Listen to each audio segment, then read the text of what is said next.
വിശദമായ വാർത്തകളിലേക്ക്. മൂവാറ്റുപുഴ പേട്ട നഗരത്തിലെ മണ്ണാൻകടവ് തോട് മാലിന്യം നിറഞ്ഞൊഴുകുന്നു. ദുർഗന്ധം വമിക്കുന്ന തോടിന് സമീപത്തുള്ളവർക്ക് ദുരിത ജീവിതമാണ്. കൊതുക് ശല്യവും പകർച്ചവ്യാധിയും മൂലം പൊറുതിമുട്ടിയിരിക്കുകയാണ് സമീപവാസികൾ. 200-ലധികം കുടുംബങ്ങൾ തിങ്ങിപ്പാർക്കുന്ന മൂവാറ്റുപുഴയിലെ ജനവാസ കേന്ദ്രമാണ് പേട്ട.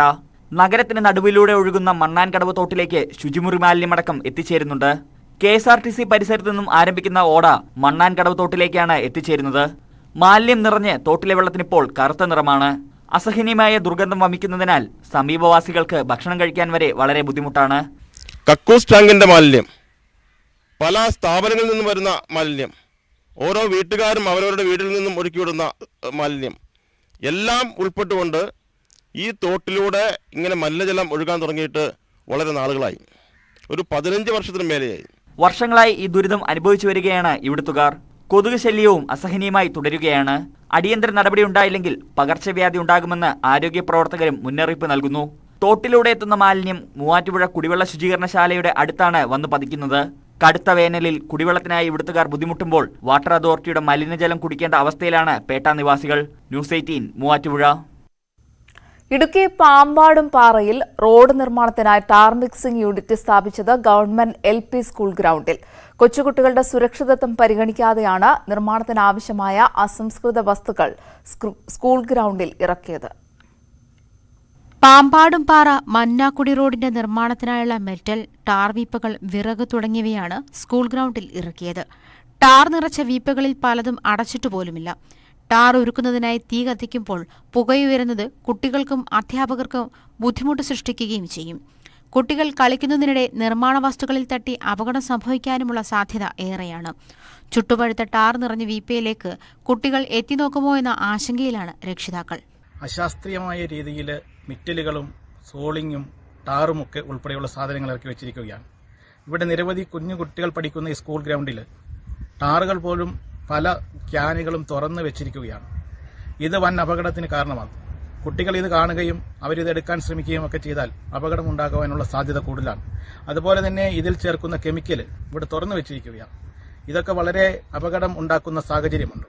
കർഷകർക്കായുള്ള വിവിധ ഇനം തൈകൾ വിതരണം ചെയ്യുന്നതിനുള്ള നഴ്സറി പ്രവർത്തിക്കുന്നതും സ്കൂൾ ഗ്രൗണ്ടിനോട് ചേർന്നാണ്. ദേശീയ ഗ്രാമീണ തൊഴിലുറപ്പ് പദ്ധതിയിൽ ഉൾപ്പെടുത്തിയാണ് നഴ്സറിക്കായുള്ള പോളിഹൌസ് സ്ഥാപിച്ചിരിക്കുന്നത്.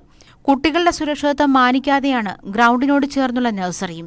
സ്കൂൾ അധികൃതരെ ഭീഷണിപ്പെടുത്തിയാണ് വിവിധ ആവശ്യങ്ങൾക്കായി പഞ്ചായത്ത് സ്കൂൾ സ്ഥലം ഉപയോഗിക്കുന്നതെന്നും ആരോപണമുണ്ട്. ന്യൂസ് 18 നെടുങ്കണ്ടം. പ്രളയത്തിൽ കിടപ്പാടം നഷ്ടപ്പെട്ട വയനാട് ആനമല കോളനിയിലെ 16 കുടുംബങ്ങൾക്ക് ഇനി അടച്ചുറപ്പുള്ള വീട്ടിൽ കഴിയാം. പൂക്കോട് മോഡൽ റെസിഡൻഷ്യൽ സ്കൂളിനു വേണ്ടി താൽക്കാലികമായി നിർത്തിവെച്ച വീടുകളുടെ പണി പൂർത്തീകരിക്കാനാണ് നടപടിയായത്. 2018 ഭൂരഹിതരും ഭവനരഹിതരുമായ ആനമല കോളനിയിലെ 16 കുടുംബങ്ങൾക്ക് ലക്കിടി മോഡൽ റെസിഡൻഷ്യൽ സ്കൂളിന് സമീപം സ്ഥലം കണ്ടെത്തുകയും നിർമ്മാണം തുടങ്ങുകയും ചെയ്തത്. പണി 75% പൂർത്തിയായപ്പോൾ സ്ഥലം തങ്ങളുടേതാണെന്ന അവകാശവാദവുമായി സ്കൂൾ അധികൃതരും PTA കമ്മിറ്റിയും രംഗത്തു വന്നു. വീടുകളുടെ നിർമ്മാണം നിർത്തിവെപ്പിക്കുകയും ചെയ്തു. സ്ഥലം കയ്യേറിയെന്നാരോപിച്ച് സ്കൂൾ അധികൃതർ കുടുംബങ്ങളുടെ പേരിൽ കേസ് നൽകി. പ്രളയാനന്തരം താമസിക്കാൻ താൽക്കാലികമായി നിർമ്മിച്ച ഷെഡിലാണ് 4 വർഷമായി ഇവരുടെ താമസം. ഈ ദുരിതങ്ങൾക്കൊടുവിലാണ് വീടുകളുടെ പണി ഉടനടി പൂർത്തീകരിക്കാൻ വകുപ്പ് സെക്രട്ടറി ഉത്തരവിട്ടത്.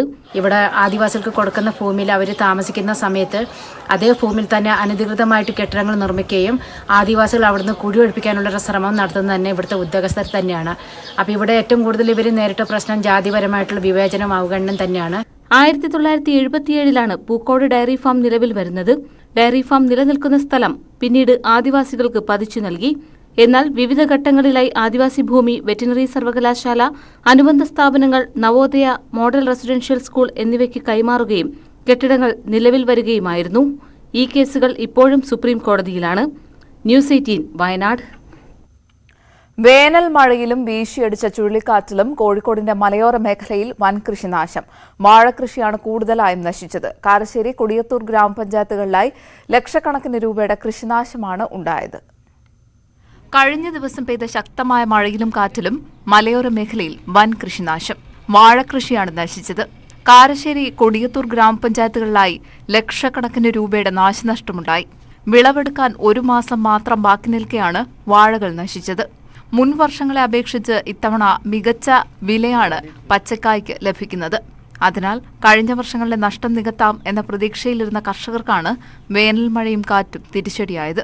ഇപ്പോൾ നമുക്ക് പിടിച്ചാൽ നിൽക്കാത്ത ഒരു അവസ്ഥയിലാണ്. പാട്ടവും ഇതിൻ്റെ കൂലി ചെലവും ഒക്കെ കണക്ക് വെച്ചാൽ നമുക്ക് നഷ്ടത്തിലാണ് ഓടുന്നത്. എന്നാലും നമ്മൾ കൃഷി നടന്ന രീതിയിൽ ഇത് തുടർന്നങ്ങനെ കൊണ്ടുപോയിക്കൊണ്ടിരിക്കുകയാണ്. കാരശ്ശേരി ഗ്രാമപഞ്ചായത്തിലെ കരുവോട്ട് പാടത്ത് കൃഷിയിറക്കിയ BP റസാഖ്, സുഹറ കരുവോട്ട് എന്നിവർക്ക് മാത്രം 500-ലധികം വാഴകൾ നശിച്ചു. 1 ഏക്കറിന് 3000 രൂപ പാട്ടം നൽകിയാണ് ഇവർ ഇവിടെ കൃഷിയിറക്കിയത്. 6000 വാഴകൾ കൃഷിയിറക്കിയതിൽ 500 എണ്ണവും നശിച്ചു. വളത്തിന്റെ അടക്കം വിലക്കയറ്റത്തിലും ഇത്തവണത്തെ മികച്ച വിലയിൽ പ്രതീക്ഷയർപ്പിച്ചിരിക്കുകയായിരുന്നു ഇവർ. ഇപ്പോൾ 3 വർഷമായിട്ട് വെള്ളപ്പൊക്കത്തിലും അതിലുമായിട്ട് വിലയില്ലാണ്ട് പോകും. കഴിഞ്ഞ കൊല്ലം 18 രൂപ വില, അതേ സമയത്ത് ഈ സമയത്ത് ഇപ്പോൾ 55 രൂപ വിലയുണ്ട്. ഇപ്പോൾ നിങ്ങളൊക്കെ കണ്ടാണ് ഇതിൻ്റെ ഉള്ളിൽ കിടക്കുന്ന കൊലകൾ. എന്തായാലും നമുക്കൊരു 600 രൂപ മിനിമം കിട്ടുന്ന കൊലകളാണ് ഇപ്പോഴത്തെ വില നിലവാരം വെച്ചിട്ട്. 2000 വാഴ പോകുന്നുണ്ടെങ്കിൽ ഒരു 12 ലക്ഷം രൂപ നമുക്ക് നഷ്ടമാണ്. അത് ഞങ്ങളെപ്പോലുള്ള കൂലിപ്പണിക്കാരനും കൂടെ ബാധിക്കുകയാണ്. കരുവോട്ട് വയലിൽ കൃഷിയിറക്കിയ 500ഓളം വാഴകളും നശിച്ചു. ന്യൂസ് 18 മുക്കം. വയനാട്ടിലെ നെൽപ്പാടങ്ങളിൽ സുഗന്ധ നെല്ലിനങ്ങളുടെ ഉൽപാദനം കുറയുന്നു. 75 ഏക്കറിലധികം സുഗന്ധ നെല്ലിനം ഉൽപ്പാദിപ്പിച്ച ചേകാടി ഗ്രാമത്തിൽ ഇന്ന് കൃഷി 10 ഏക്കറിലേക്ക് ചുരുങ്ങി. വന്യമൃഗശല്യവും വിളത്തകർച്ചയും സുഗന്ധ നെല്ലിനങ്ങളുടെ ഉൽപാദനം കുറയാൻ കാരണമായിട്ടുണ്ട്. ഗന്ധകശാല, ജീരകശാല, മുള്ളൻചെണ്ണ എന്നിവയാണ് ഇവിടുത്തെ വയലുകളിൽ കൃഷി ചെയ്തിരുന്ന പ്രധാന സുഗന്ധ നെല്ലിനങ്ങൾ. വന്യമൃഗശല്യം, കീടശല്യം, വിലക്കുറവ് എന്നിവ കാരണം കൃഷി എളുപ്പമല്ലാതായി തീർന്നു. സാധാരണ നെൽകൃഷിയിൽ നിന്നും ഹെക്ടറിൽ 25 കിൻഡലോളം നെല്ല് ലഭിക്കുമ്പോൾ സുഗന്ധ നെല്ലിനങ്ങളിൽ നിന്നും 7 കിൻഡലോളം മാത്രമാണ് ലഭിക്കുക. ഏകദേശം 35,000 രൂപയിലധികം തുകയുടെ വ്യത്യാസം വരും. അതുകൊണ്ട് കർഷകർക്ക് സുഗന്ധ നെല്ലിനങ്ങളുടെ കൃഷി ലാഭകരമല്ലാതെയായി. സുഗന്ധ നെല്ലിനങ്ങളിൽ കൃഷി ചെയ്ത മിക്ക പാടങ്ങളും മറ്റു നെല്ലിനങ്ങളിലേക്ക് കടന്നു കഴിഞ്ഞു. കൂടാതെ വയനാട്ടിൽ സുഗന്ധ നെല്ലിനങ്ങൾ അരിയാക്കി മാറ്റാനുള്ള റബ്ബറൈസ്ഡ് മില്ലുകൾ ഇല്ലാത്തതും ഉൽപാദനക്കുറവിന് കാരണമായിട്ടുണ്ട്. ന്യൂസ് 18 വയനാട്. ഇടുക്കി ജില്ലയിലെ പട്ടയ പ്രശ്നങ്ങൾക്ക് പൂർണ്ണ പരിഹാരം കാണാനൊരുങ്ങി സംസ്ഥാന സർക്കാർ. 10 ചെയിനിലെയും 3 ചെയിനിലെയും അടക്കം പട്ടയങ്ങൾ നൽകുന്നതിന് കൂടിയാലോചനകൾ നടന്നു. റവന്യൂ മന്ത്രിയുടെ സാന്നിധ്യത്തിൽ വൈദ്യുത വകുപ്പ് മന്ത്രിയുമായി ചർച്ചകൾ നടന്നു. തെരഞ്ഞെടുപ്പ് ഘട്ടത്തിൽ ഇടുക്കിയിൽ ഇടതുപക്ഷം ജനങ്ങൾക്ക് നൽകിയ ഉറപ്പായിരുന്നു പട്ടയ ഭൂപ്രശ്നങ്ങൾക്ക് പരിഹാരം കാണുമെന്നത്. കഴിഞ്ഞ സർക്കാരിന്റെ കാലത്ത് 10 ചെയിൻ മേഖലയിലടക്കം പട്ടയം നൽകിയിരുന്നു. എന്നാൽ 3 ചെയിൻ, കല്ലാർകുട്ടി, പൊന്മുടി അടക്കമുള്ള പ്രദേശങ്ങളിലെ പട്ടയ വിഷയങ്ങൾ പരിഹരിക്കുന്നതിന് നടപടി സ്വീകരിച്ചിരുന്നില്ല. ഇതിനെതിരെ വലിയ പ്രതിഷേധങ്ങൾ ഉയർന്നിരുന്നു. ഈ ഘട്ടത്തിലാണ് ഇടുക്കി ജില്ല രൂപം കൊണ്ടതിന്റെ സുവർണ ജൂബിലി ആഘോഷിക്കുന്ന ഘട്ടത്തിൽ ജില്ലയിലെ പട്ടയ പ്രശ്നങ്ങൾ പരിഹരിക്കുന്നതിന് സർക്കാർ ഒരുങ്ങുന്നത്. കല്ലാർകുട്ടി ഉൾപ്പെടെ, പൊന്മുടി ഉൾപ്പെടെ, അയ്യപ്പൻ കോവില് ഉൾപ്പെടെയുള്ള പ്രദേശങ്ങളിലെ പട്ടയം അതുമായി ബന്ധപ്പെട്ടതായതുകൊണ്ട് തന്നെ കഴിഞ്ഞ ദിവസം റവന്യൂ വകുപ്പ് മന്ത്രിയുടെ സാന്നിധ്യത്തിൽ ഇലക്ട്രിസിറ്റി മിനിസ്റ്ററുമായി കൂടിയാലോചിച്ച് ഞങ്ങളൊരു നിലപാടിലേക്ക് എത്തുന്നതിനുള്ള പ്രാരംഭ പ്രവർത്തനങ്ങൾക്ക് തുടക്കം കുറിച്ചു കഴിഞ്ഞു. ജില്ലയിൽ വിവിധ പട്ടയ വിഷയങ്ങൾ നിലനിൽക്കുന്നുണ്ട്. റവന്യൂ മന്ത്രി തന്നെ നേരിട്ടെത്തി പ്രാദേശിക പട്ടയ വിഷയങ്ങൾ പരിഹരിക്കുമെന്നും റോഷി അഗസ്റ്റിൻ പറഞ്ഞു. ആ ഓരോ പട്ടയങ്ങൾക്കും ആവശ്യമായിട്ടുള്ള മീറ്റിങ്ങുകൾ ചേർന്ന് അത് പാകപ്പെടുത്താൻ ബഹുമാനായ റവന്യൂ വകുപ്പ് മന്ത്രി തന്നെ ഇടുക്കിയിൽ വന്ന് ആ പ്രാദേശികമായിട്ടുള്ള ചെറിയ പ്രശ്നങ്ങൾ പോലും ഇപ്പോൾ ഏലമെന്ന് തെറ്റായി രേഖപ്പെടുത്തിയിരിക്കുന്നു, പട്ടയം കൊടുക്കാൻ കഴിയുന്നില്ല. അങ്ങനെ ഓരോ വിഷയങ്ങളുണ്ട്. ആ വിഷയങ്ങൾക്കെല്ലാം പരിഹാരം കണ്ടെത്തുന്നതിനുള്ള ഒരു സ്പെഷ്യൽ ആയിട്ടുള്ള ഒരു മൂവ്മെൻറ്റ് ഈ സുവർണ ജൂബിലി കാലഘട്ടത്തിൽ ഈ ജില്ലയെ സംബന്ധിച്ചിടത്തോളം അനിവാര്യമാണെന്ന് കണ്ട് അതാണ് ഞങ്ങൾ നടപ്പിലാക്കാനായിട്ട് ഉദ്ദേശിക്കുന്നത്. സുവർണ ജൂബിലി ആഘോഷിക്കുന്ന ഘട്ടത്തിൽ ജില്ലയിലെ പട്ടയ പ്രശ്നങ്ങൾക്ക് പൂർണ്ണ പരിഹാരം കാണുന്നത് കുടിയേറ്റ കർഷകർക്ക് സർക്കാർ നൽകുന്ന ഏറ്റവും വലിയ സമ്മാനമാകും. ന്യൂസ് 18 ഇടുക്കി.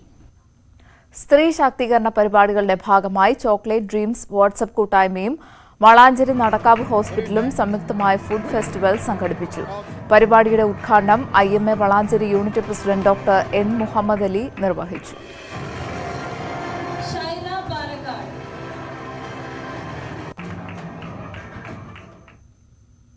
പോക്സോ കേസിൽ 4 പേർ കടക്കൽ പോലീസിന്റെ പിടിയിൽ. അലേമൺ സ്വദേശി സുധീർ, ഇട്ടിവ മോഹനൻ, ചിതറ സ്വദേശികളായ ബഷീർ, മുഹമ്മദ് റിയാസ് എന്നിവരാണ് പിടിയിലായത്. പെൺകുട്ടിയുടെ പരാതിയിലാണ് നടപടി. 1-ാം പ്രതിയായ സുധീർ പെൺകുട്ടിയെ വീട്ടിൽ വെച്ച് പീഡിപ്പിക്കുകയും ഭീഷണിപ്പെടുത്തി മറ്റു പ്രതികൾക്കായി പെൺകുട്ടിയെ എത്തിച്ചു കൊടുക്കുകയും ചെയ്തുവെന്നാണ് പരാതി. പീഡന വിവരം പുറത്തു പറയാതിരിക്കാൻ പെൺകുട്ടിയുടെ നഗ്ന ഫോട്ടോകളും പ്രതികൾ എടുത്തിരുന്നതായി പരാതിയിൽ പറയുന്നു. കേസ് രജിസ്റ്റർ ചെയ്ത കടക്കൽ പോലീസ് 4 പ്രതികളെയും പിടികൂടുകയായിരുന്നു. അറസ്റ്റ് ചെയ്ത പ്രതികളെ കോടതിയിൽ ഹാജരാക്കി റിമാൻഡ് ചെയ്തു. ഇടുക്കി രാമക്കൽമേട്ടിൽ രാത്രിയിൽ കാറിൽ യാത്ര ചെയ്യുകയായിരുന്ന വൃദ്ധ ദമ്പതികൾക്ക് നേരെ ആക്രമണമെന്ന് പരാതി. മാർഗതടസ്സമുണ്ടാക്കുകയും വധഭീഷണി മുഴക്കുകയും ചെയ്തതായാണ് പരാതി. വഴി തടഞ്ഞ സംഘം വാഹനത്തിന് കേടുപാടുകളും വരുത്തി.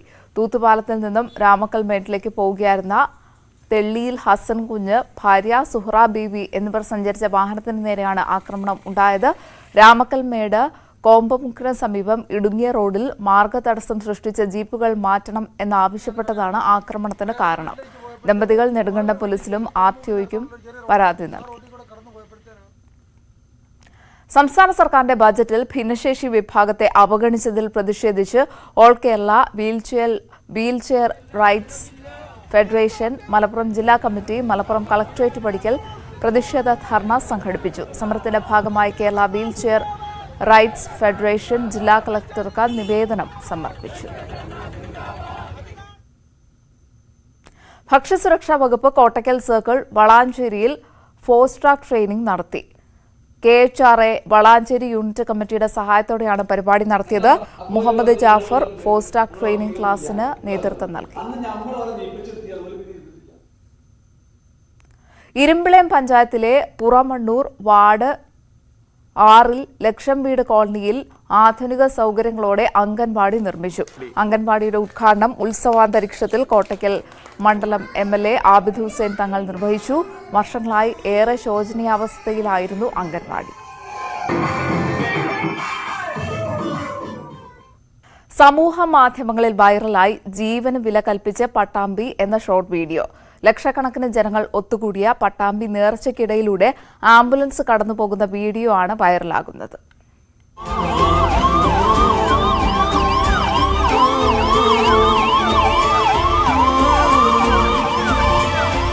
ആഘോഷത്തിരക്കിനിടയിലും ജീവന് വില കൽപ്പിച്ച് പട്ടാമ്പി എന്ന തലക്കെട്ടോടെയുള്ള വീഡിയോ ആണ് സ്റ്റാറ്റസുകളായും മറ്റും സമൂഹമാധ്യമങ്ങൾ ഏറ്റെടുത്തത്. ജനലക്ഷങ്ങളും ഗജവീരന്മാരും പങ്കെടുത്ത പട്ടാമ്പി നേർച്ചയുടെ ആഘോഷത്തുമിർപ്പിനിടയിലേക്കാണ് രോഗിയുമായി 108 ആംബുലൻസ് ചീറിപ്പാഞ്ഞെത്തിയത്. ആംബുലൻസ് എത്തുന്നത് കണ്ട് ജനങ്ങൾ ഒന്നാകെ ആംബുലൻസിന് വഴിയൊരുക്കുന്ന ആകാശ ദൃശ്യമാണ് നിമിഷങ്ങൾക്കകം സമൂഹമാധ്യമങ്ങളിൽ വൈറലായത്.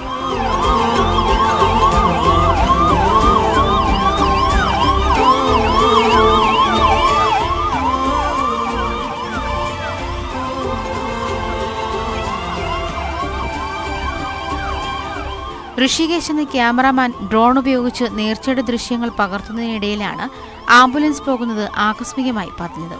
ന്യൂസ് 18 പട്ടാമ്പി. കൊടും ചൂടിൽ പക്ഷിമൃഗാദികൾക്ക് കുടിവെള്ളം എത്തിച്ച് മാതൃകയാവുകയാണ് മലപ്പുറം ചീക്കോട് സ്വദേശി അബ്ദുൽ സലാം. 200-ലധികം പാത്രങ്ങളിലാണ് അബ്ദുൽ സലാം ദിവസേന വെള്ളം നിറയ്ക്കുന്നത്. വാഴക്കാട്, ചീക്കോട്, പുളിക്കൽ പ്രദേശങ്ങളിൽ പക്ഷിമൃഗാദികൾക്കായി കുടിവെള്ളം എത്തിക്കുകയാണ് മാണിപ്പറമ്പത്ത് അബ്ദുൽ സലാം.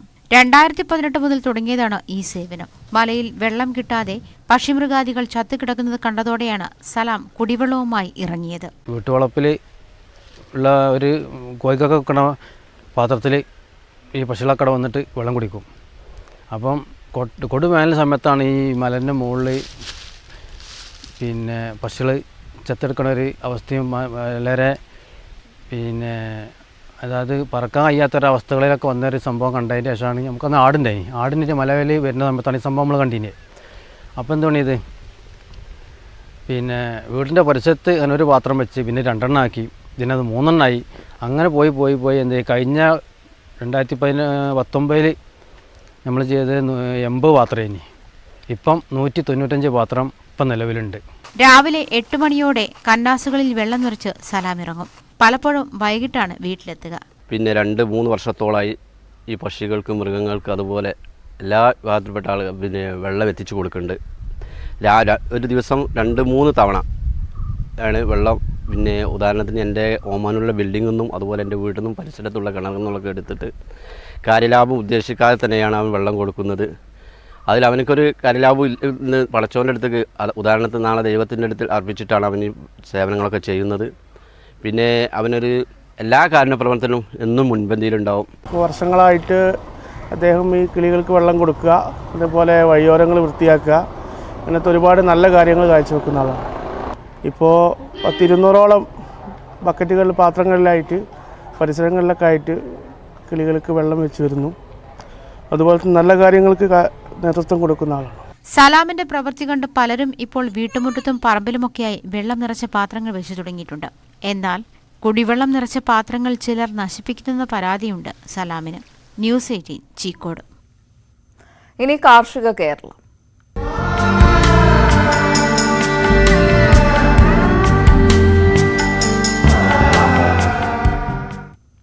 ക്ഷീര കർഷകർക്ക് കൈത്താങ്ങായി പശുത്തൊഴുത്തുകൾ നിർമ്മിച്ച് കാസർഗോഡ് പുല്ലൂർ പെരിയ പഞ്ചായത്ത്. ആധുനിക രീതിയിലുള്ള 42 തൊഴുത്തുകളുടെ നിർമ്മാണം പൂർത്തിയാക്കി. പശുക്കളുടെ എണ്ണത്തിനനുസരിച്ച് വിസ്തൃതി അടിസ്ഥാനമാക്കി 3 ലക്ഷം മുതൽ 5 ലക്ഷം വരെയാണ് തൊഴുത്തുകളുടെ നിർമ്മാണ ചിലവ്. ആവശ്യമുള്ള മുഴുവൻ ക്ഷീരകർഷകർക്കും തൊഴുത്ത് നിർമ്മിച്ചു നൽകുകയാണ് പഞ്ചായത്തിന്റെ ലക്ഷ്യം. 50ഓളം തൊഴിലാളികളുടെ അധ്വാന ഫലമായി 60 തൊഴിൽ ദിനങ്ങൾക്കിടയിലാണ് 42ഓളം തൊഴുത്തുകൾ പുല്ലൂർ പെരിയ പഞ്ചായത്തിന്റെ വിവിധ വാർഡുകളിലായി നിർമ്മിച്ചത്. ദേശീയ ഗ്രാമീണ തൊഴിലുറപ്പ് പദ്ധതിയുടെ ഉപജീവന പദ്ധതിയിലൂടെയാണ് ക്ഷീരകർഷകർക്ക് ഗുണകരമാകുന്ന നേട്ടം കൈവരിക്കാൻ സാധിച്ചതെന്ന് പഞ്ചായത്ത് പ്രസിഡന്റ് പറഞ്ഞു. 2021-22 വർഷം ക്ഷീരകർഷകർക്ക് ആശ്വാസം എന്ന നിലയിൽ 42 തൊഴുത്തുകളാണ് വളരെ ശാസ്ത്രീയമായിട്ട് നിർമ്മിച്ചിട്ടുള്ളത്. തീറ്റയ്ക്കും വെള്ളം കുടിക്കുന്നതിനുമുള്ള നൂതനമായിട്ടുള്ള സൗകര്യങ്ങളോട് കൂടിയിട്ട് വളരെ മനോഹരമായിട്ടുള്ള തൊഴുത്തുകളാണ് നിർമ്മിക്കാൻ വേണ്ടി കഴിഞ്ഞിട്ടുള്ളത്. 3 ലക്ഷം രൂപ മുതൽ 5 ലക്ഷം രൂപ വരെ എസ്റ്റിമേറ്റ് തുകയിൽ ഉൾപ്പെടുത്തിക്കൊണ്ട് 50ലധികം തൊഴിലാളികൾ ജോലി ചെയ്തുകൊണ്ട് 1 മാസത്തിനും 2 മാസത്തിനും ഇടയിലെ തൊഴിൽ ദിനങ്ങൾ ഉപയോഗിച്ചുകൊണ്ടാണ് ഈ പദ്ധതികളൊക്കെ പൂർത്തിയാക്കിയിട്ടുള്ളത്. പദ്ധതി പ്രകാരം പശുത്തൊഴുത്ത് നിർമ്മാണത്തിലുള്ള നിർമ്മാണ സാമഗ്രികൾ വാങ്ങിയ വകയിൽ കർഷകർക്ക് ചിലവായ തുക തിരികെ ലഭിക്കുന്നതുമാണ്. കർഷക ആവശ്യാർത്ഥം ആട്ടിൻകൂട്, കോഴിക്കൂട് തുടങ്ങിയവയും തൊഴിലുറപ്പ് പദ്ധതിയിലൂടെ നിർമ്മിച്ചു നൽകുന്നുണ്ട്. ന്യൂസ് 18 കാസർഗോഡ്. പത്തനംതിട്ട അടൂർ വടക്കേടത്തുകാവ് ഓട്ടിസം സെന്ററിലെ കുട്ടികൾക്കായി സംഘടിപ്പിച്ച പഠനയാത്ര കുട്ടികൾക്ക് വേറിട്ട അനുഭവമായി മാറി. സ്നേഹപ്പച്ച ട്രസ്റ്റിന്റെ നേതൃത്വത്തിലാണ് കുട്ടികൾക്ക് പഠനയാത്ര ഒരുക്കിയത്. രക്ഷിതാക്കളും അധ്യാപകരും യാത്രയുടെ ഭാഗമായി. അടച്ചിട്ട ക്ലാസ് മുറികളിലെ വിരസത അകറ്റാനും കുട്ടികളുടെ മാനസിക ഉല്ലാസത്തിനുമാണ് അടൂർ വടക്കേടത്തുകാവ് ഓട്ടിസം സെന്ററിലെ കുട്ടികൾക്ക് പഠനയാത്ര സംഘടിപ്പിച്ചത്. സ്നേഹപ്പച്ച ട്രസ്റ്റിന്റെ നേതൃത്വത്തിലായിരുന്നു പഠനയാത്ര. യാത്രയുടെ ഫ്ലാഗ് ഓഫ് ഡെപ്യൂട്ടി സ്പീക്കർ ചിറ്റയൻകുമാർ നിർവഹിച്ചു. തിരുവനന്തപുരം മൃഗശാലയിലെ കാഴ്ചകളും വേളി ടൂറിസ്റ്റ് വില്ലേജിലെ മിനിയേച്ചർ ട്രെയിൻ യാത്രയും കടലിന്റെ ഭംഗിയും കുട്ടികൾക്ക് അത്ഭുതവും കൗതുക കാഴ്ചകളുമായി.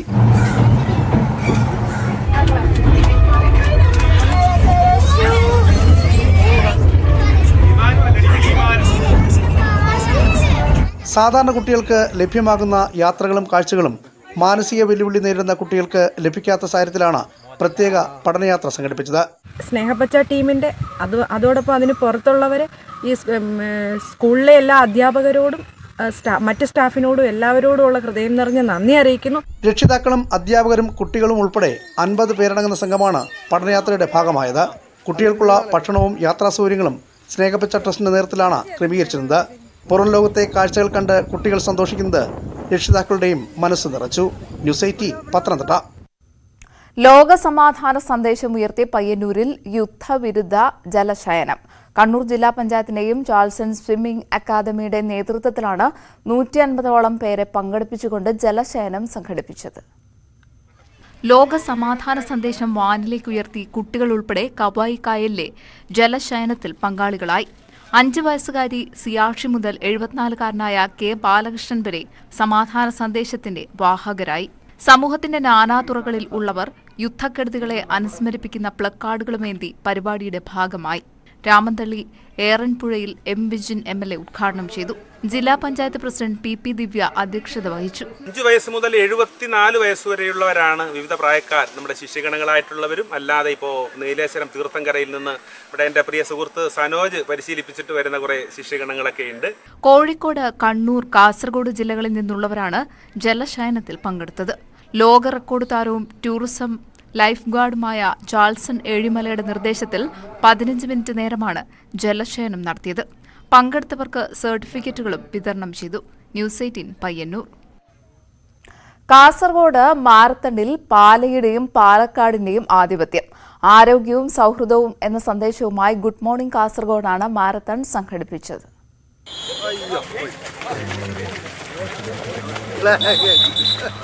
ആറാമത് കാസർഗോഡ് മാരത്തണിൽ അത്ലറ്റുകളുടെയും നാട്ടുകാരുടെയും വലിയ പങ്കാളിത്തം. മാരത്തണിലും മിനി മാരത്തണിലുമായി 500ഓളം പേർ പങ്കെടുത്തു. കേരളത്തിലെയും ഇതര സംസ്ഥാനങ്ങളിലെയും പ്രമുഖ അത്ലറ്റുകൾ മത്സരിക്കാനെത്തി. ജില്ലാ കളക്ടർ സ്വാഗത് ആർ ഭണ്ഡാരി, ജില്ലാ പോലീസ് മേധാവി ഡോക്ടർ വൈഭവ് സക്സേന എന്നിവർ ഫ്ളാഗ് ഓഫ് ചെയ്തു.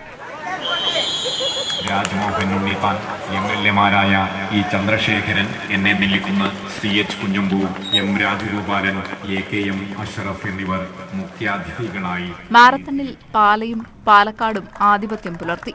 വനിതകളിൽ ലിൻസി ജോസ്, AM അഞ്ജന, BS കവിത എന്നിവർ 1, 2, 3 സ്ഥാനം നേടി. പാല അൽഫോൺസ് കോളേജ് വിദ്യാർത്ഥികളാണ് ഇവർ. പുരുഷന്മാരിൽ കോഴിക്കോട്ടെ M നിധിൻകുമാർ, പാലക്കാട്ടെ K അജിത്, കൊടകിലെ ലക്ഷ്മണ ഭാണ്ടിവാട എന്നിവർ വിജയികളായി. ന്യൂസ് 18 കാസർഗോഡ്. നാട്ടുവർത്തമാനം പൂർണ്ണമാകുന്നു. നമസ്കാരം.